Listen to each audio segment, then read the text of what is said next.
Bismillahirrohmanirrohim. Assalamualaikum warahmatullahi wabarakatuh. Perkenalkan, nama saya Nisa Korunida Afa, mahasiswa farmasi dari Universitas Islam Bandung. Dalam video kali ini, saya akan sedikit menjelaskan tentang edukasi swamedikasi. Apa itu swamedikasi? Menurut WHO, swamedikasi adalah pemilihan dan penggunaan obat modern, herbal maupun tradisional oleh seorang individu dalam mengatasi penyakit atau gejala penyakit.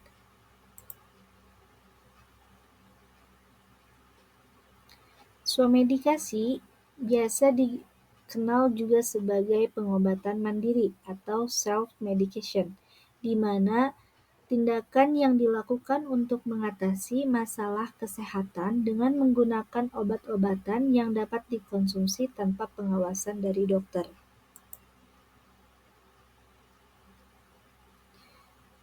Keluhan atau gejala penyakit ringan apa saja sih yang dapat digunakan yang dapat dilakukan untuk swamedikasi? Yang pertama, yaitu ada demam, kemudian mah, gatal atau gangguan kulit, flu dan batuk, diare, dan juga nyeri. Obat apa saja yang dapat digunakan untuk swamedikasi? Obat yang dapat digunakan untuk swamedikasi yaitu ada obat bebas dan juga obat bebas terbatas. Di mana obat bebas ini ditandai dengan bulatan warna hijau dan obat bebas terbatas itu ditandai dengan bulatan warna biru. Di mana obat bebas ini dapat dijual di semua outlet. Sedangkan obat bebas terbatas itu hanya dapat dijual di toko obat berizin dan juga apotek. Yang harus diperhatikan sebelum swamedikasi, kita harus mengenali dulu kondisi tubuh kita. Kemudian harus mengenali gejala penyakit apa yang kita rasakan, dan juga ya kita harus mengetahui obat yang boleh digunakan untuk swamedikasi itu apa saja. Kemudian membaca dengan baik informasi pada kemasan terutama aturan pakai, expire date atau kadaluarsa, perhatian dan juga peringatan. Dan kita juga harus waspada dengan efek samping dan juga interaksi obat. Kemudian yang terakhir kita harus mengetahui cara pakai obat yang tepat dan juga cara penyimpanannya.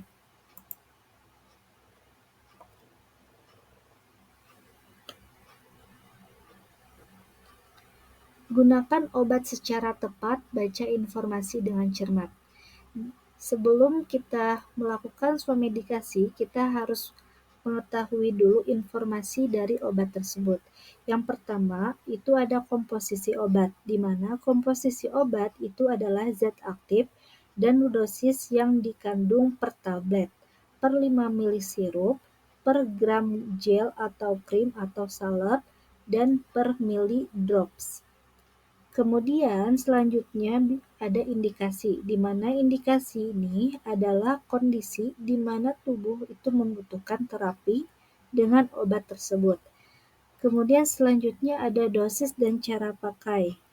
Dosis dan cara pakai ini adalah takaran penggunaan obat dan frekuensi penggunaan.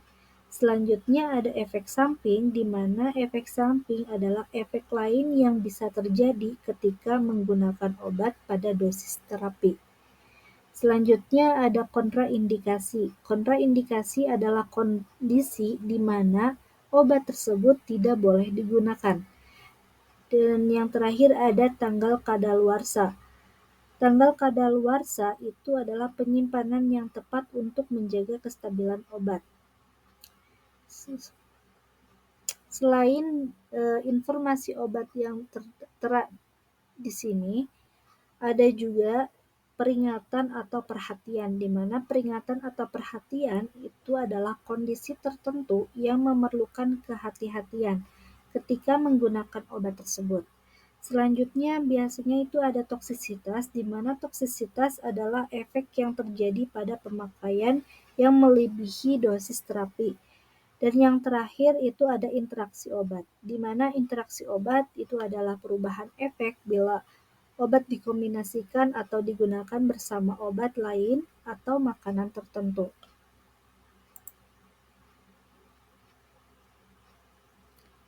Medikasi yang tepat dan aman itu menggunakan obat bebas dan obat bebas terbatas sesuai dengan keluhan yang dirasakan.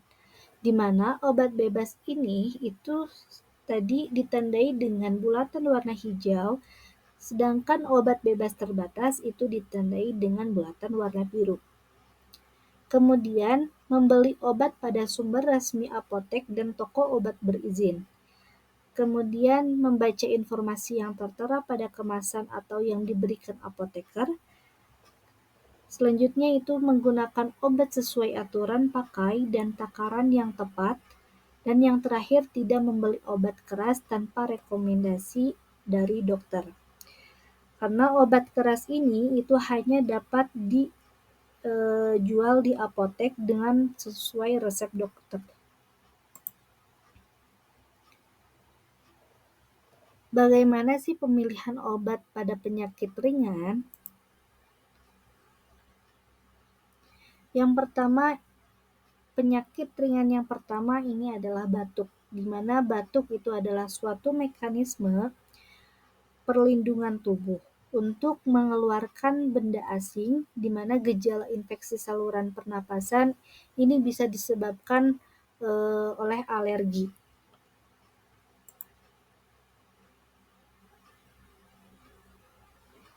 Batuk itu dibagi terjadi dua. Ada batuk kering, ada batuk berdahak atau ekspektoran. Di mana batuk kering ini contoh obatnya yaitu ada dextromethorphan atau DMP, di mana DMP ini dapat menekan pusat batuk di saraf pusat. Dalam produk obat bebas terbatas itu dikombinasikan dengan obat yang berefek anti alergi. Contohnya dari obat batuk kering ini atau antitusif ini ada Woods dan juga Siladex. Kemudian batuk berdahak atau ekspektoran, di mana contoh obatnya itu ada guaifenesin yang mengandung guaifenesin atau ada gliseril guaicolat, yaitu untuk memudahkan pengeluaran dahak, ada bromhexin untuk mengencerkan dahak, dan obat OBH yaitu obat batuk hitam. Dan contoh obat di sini yang tertera yaitu adalah obat kombi atau obat OBH, obat batuk hitam. Selanjutnya, penyakit ringan selanjutnya yaitu ada pilek atau selesma. Pilek dan selesma ini adalah sistem imun yang berperan penting untuk melawan virus, di mana itu harus diawali dengan istirahat, cukup minum air putih dan juga buah. Kemudian selanjutnya bisa menggunakan vitamin C atau suplemen peningkat imunitas lainnya. Dan selanjutnya baru bisa menggunakan obat untuk menangani gejala bila perlu.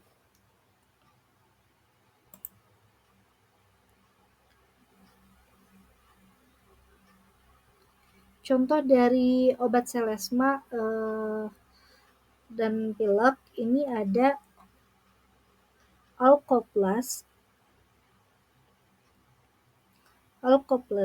dan juga Mixagrip. Mixagrip ini ada Mixagrip flu dan juga ada Mixagrip flu dan batuk.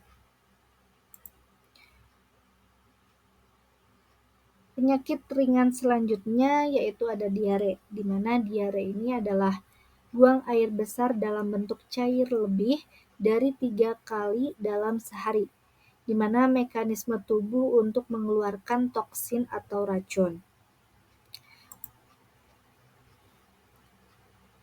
Contoh dari obat diare ini ada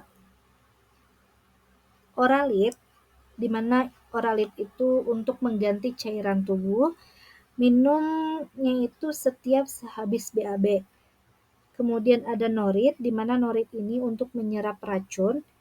Sedangkan selanjutnya itu ada kombinasi kaolin, pektin, kemudian ada atapulgit. Untuk memadatkan feses tidak disarankan untuk anak yang di bawah umur 5 tahun atau pugit atau diatabs. Selanjutnya itu ada probiotik, contohnya itu ada Lactobe. Ini dapat menyeimbangkan flora usus atau bakteri baik untuk melawan bakteri penyebab penyakit. Juga dapat menormalkan fungsi pencernaan. Selanjutnya ini ada diapat. Diapat ini merupakan obat herbal yang dari ekstrak daun jambu biji.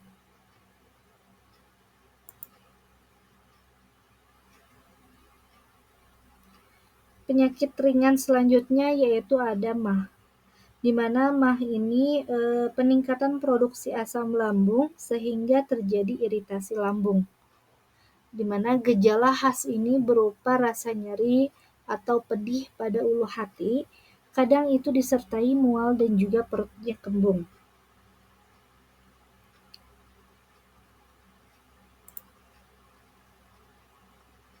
Penanganan dari penyakit MAH ini yaitu kurangi atau hentikan penyebab, kemudian juga asupan makanannya sedikit-sedikit.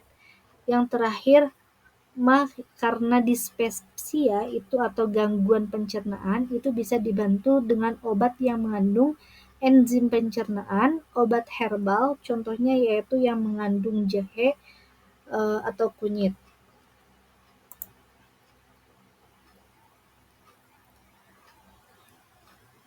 Penggunaan obat antasida itu tidak disarankan untuk digunakan terus-menerus. Jika digunakan pada perut kosong, itu sekitar 1 jam sebelum makan atau 2 jam sesudah makan. Obat antasida atau contohnya ini ada Promah, itu tablet kunyah atau juga lebih efektif menggunakan suspensi. Jika MAH ini terasa berulang atau lebih parah, maka bisa periksakan ke dokter. Dari contoh obat antasida ini ada Promah.